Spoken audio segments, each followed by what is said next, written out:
a mass lawsuit against him if there's COVID-19. I don't know if they made people sign waivers or something before the concert, but it's really reckless and irresponsible. Hey, I'm Ryan Doyle for Doyle & Associates. Did you go to a Chance Rice concert lately?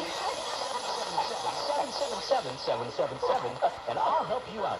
Marika, Robert makes a good point. They are litigious down there. I can see that happening. I know, but remember, the President of the United States has already held a rally. You know, political leaders are telling people through their imagery, through their visuals, through their own scheduling that this is okay. So, you know, I think that, yes, we all have our own personal responsibility, but political leaders have the power to stop these events, and they are elected to government to guide people through crises like this. So there is personal responsibility and government responsibility, and it seems like both are lacking, just as in on this side of the border, this mask debate continues without anybody actually just laying down the law on something. Marika Walsh, Robert Benzie, thank you so much. Don't keep hitting 7. You won't get me. We appreciate that.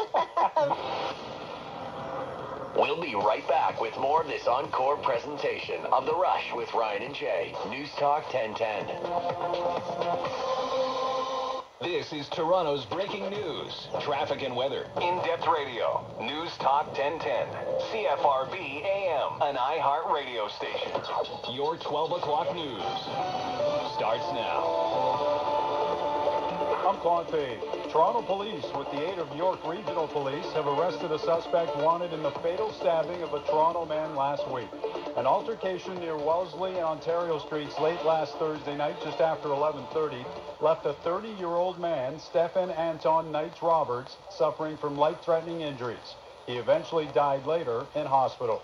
22-year-old Connor Madison was arrested Monday night and charged with 1 count of second-degree murder. He will appear in a Toronto courtroom via video link later this morning. Policing and its budget very much at the forefront of motions put forward on Monday as Toronto City Councillors discussed, then voted virtually. A 10% budget cut to the police service was voted down 16-8. But the changing of how police go about doing their jobs and their responsibilities did get approved by a wide margin, as Mayor John Tory told Ryan and Reshmi on The Rush Monday afternoon. 22-2 in favor of things like you referred to, like the different means of delivery of service for mental health patients, and not confined to that, like investments in social supports and services, like more transparency with the police budget, and like a much more open process for selecting the chief. Another issue that has endured years of discussion without a resolution has been the wearing of body cameras by officers. And that all changed on Monday with a nearly picture-perfect vote, and according to Tory, is expected to be implemented later this year. They passed by a fairly handsome